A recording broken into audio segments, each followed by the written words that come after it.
Então é muito curioso. E vou sintetizar em um fenômeno que ocorreu comigo. Em 1954, eu estava na cidade de São Paulo e comecei a ter uma afonia. Terminava a palestra rouco e com muita dor de garganta. Então fui a um médico que me fez um exame muito cuidadoso e descobriu que eu estava com um nódulo junto às cordas vocais. E ele me disse que deveria fazer uma biópsia, em 1954, para verificar se tratava de um tumor maligno ou se era uma tumoração que podia ser tratada. Naquele tempo, era radioterapia o máximo e cirurgia. Então eu pedi para voltar a Salvador, a minha cidade natal, onde o instituto em que eu trabalhava tinha um hospital no Rio de Janeiro para nós funcionários. Mas ao voltar de São Paulo, me veio a ideia de visitar o médium Chico Xavier, que ficava em Pedro Leopoldo, a 38 quilômetros de Belo Horizonte, entre São Paulo e Salvador. Mandei um telegrama ao Chico Xavier e marcamos um encontro numa quarta-feira, que não era dia de atendimento público. E ele disse que sim, que me receberia. Eu fiz a viagem com uma escala em Belo Horizonte, mas aí eu estava afônico. Saltando Belo Horizonte, amigos me levaram nessa mesma noite a Chico Xavier. Conversemos, isto é, ele me levou a uma reunião e pediu para que eu falasse. E eu disse que não podia falar. Então ele mandou um bilhete que eu tenho guardado. Force um pouco e interprete o Evangelho. Eu já tenho uma voz ruim, fiz uma voz pior. E falei. Era uma reunião que demorava até 2 da manhã. Quando terminou, eu estava pior. Mal falava. E ele, alegrinho, disse assim, gostou, Divaldo? Uai, Chico. Porque esse mineiro que não fala uai, não é baiano cansado que parou em Minas Gerais. Então se deu curioso. Ele disse, o que é que você tem? Eu disse, notou agora? Não, notei quando você chegou. Eu vou te dar um passe. E estávamos com 3 amigos. Com Chico Xavier e eu eram 5 masculinos. Fomos à casa do seu irmão, a um quarto modesto, o piso de tijolos, uma porta e uma janela. Quando lá chegamos, eu notei que o André, seu irmão, abriu um cobertor na janela. Existe no Brasil um cobertor que tem vários nomes. No Nordeste ele se chama Dorme Bem, porque ele é muito lanzudo e é muito barato, então a gente dorme bem. Mas no Sul ele é chamado bicicleta. Por uma razão, ele é curto, se cobre o pé, não cobre o busto. A gente passa a noite inteira, puxa para cá, puxa para lá, na bicicleta. E eu vi o Dorme Bem, achei aquilo estranho. Havia uma cômoda e 5 cadeiras. Chico Xavier pegou a sua cadeira, sentou-se ao lado da cômoda. Eu fechei a porta e a minha cadeira ficou à porta. Apagou-se a luz e ficou uma treva de breu. Então ele disse, Divaldo, ore. Eu digo, mas não é possível. Então aquela voz rouquenha, horrível. Eu fechei os olhos e comecei a orar. E me comovi. Porque eu estava orando com a alma. A possibilidade de ser um câncer. A minha situação, eu tão jovem. 27 anos de idade. Nesse momento que eu estava voltado, eu escutei uma voz física que disse, Divaldas, abre os olhos. Eu então abri os olhos e tive um choque.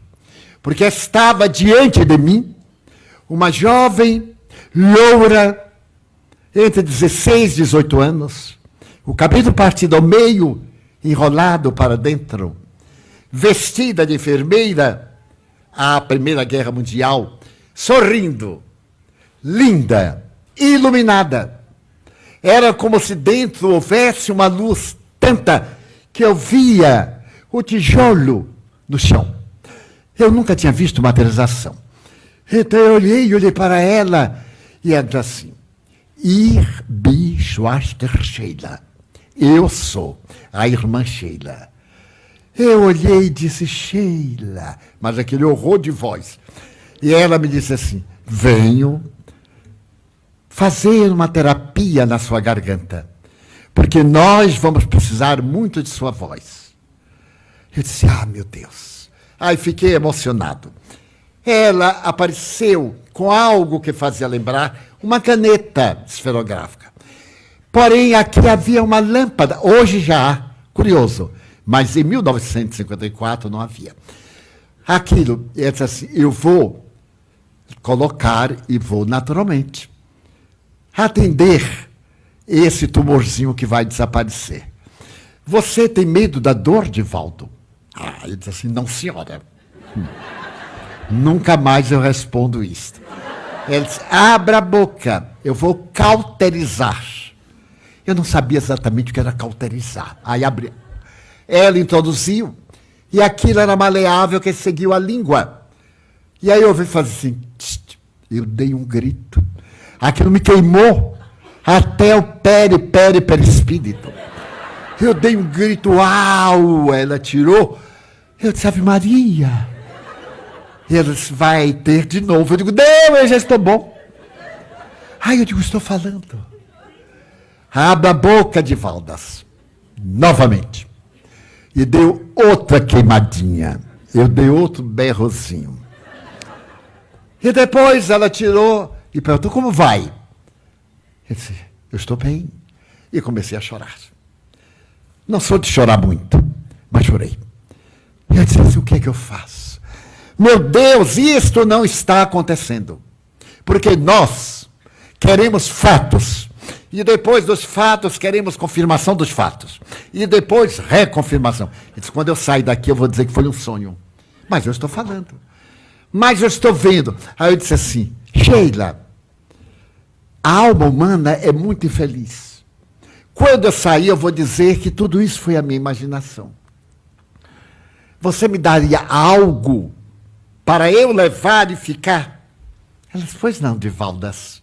Me chamou de Valdas. E então, ela levantou a mão e diante dos meus olhos começaram a cair amores perfeitos, pensamentos, esta florzinha que eu tinha coleção. Eu tirei o lenço, abri nas pernas e as florzinhas foram caindo. E subitamente, eu peguei e estavam orvalhadas. Eu me lembrei que eu tinha uma amiga suíça e ela me falava muito de uma flor dos Alpes que eu havia visto no filme chamada Edelweiss. E a minha amiga falava com tanta ternura do Edelweiss. E eu me lembro da música da família Trapp. Então eu adorava. Eu perguntei, Sheila, você é alemã? Sim. Você alguma vez visitou os Alpes austríacos? Sim. Você conhece o Edelweiss? É isso? E caíram no meu colo uma flor que fazia lembrar, sempre viva. A folha um pouquinho áspera, a pétala. Eu olhei com a luminosidade dela e disse, meu Deus. E ela perguntou, o que mais? Eu digo, Sheila, me perdoe. Mas você deixa eu te dar um pedacinho do seu tecido? Ela disse, sim, Divaldo. Então eu peguei e rasguei um quadradinho. A vontade era rasgar um pedação, mas eu me controlei. Rasguei um pedacinho. E ela disse, que é mais, Divaldo? Eu disse, ai, meu Deus, o que é que eu peço? Eu disse, nada, Sheila. Ela disse, vamos ser amigos. Vamos trabalhar muito juntos. Doutor Bezerra de Menezes manda dizer que tem muito cuidado com a sua voz. Então ela foi atender a José Martins Peralva Sobrinho, Carlos Cavalcante e Arnaldo Rocha, que eram os meus amigos. Então eram os 5 homens, os 4, Chico dobrado sobre a mesa, assim, a 2 metros de mim, ressonando, e ela, o busto flutuando no ar, conversou conosco e disse, até um próximo encontro. E assim, diante dos nossos olhos, como a névoa ou a neve, quando vai sumindo na mão. E ficou um perfume de violeta dos Alpes. Eu não morri porque não me lembrei. O Chico acordou e, com o jeitinho dele, disse assim: como vai a voz de volta? Ele disse: bem, Chico, nunca eu fiquei afônico totalmente até hoje. Fico com a voz cansada, porque às vezes falo 8 horas, 10 num dia. Um seminário o dia inteiro, uma conferência à noite. É natural que o instrumento canse. Afonia, nunca.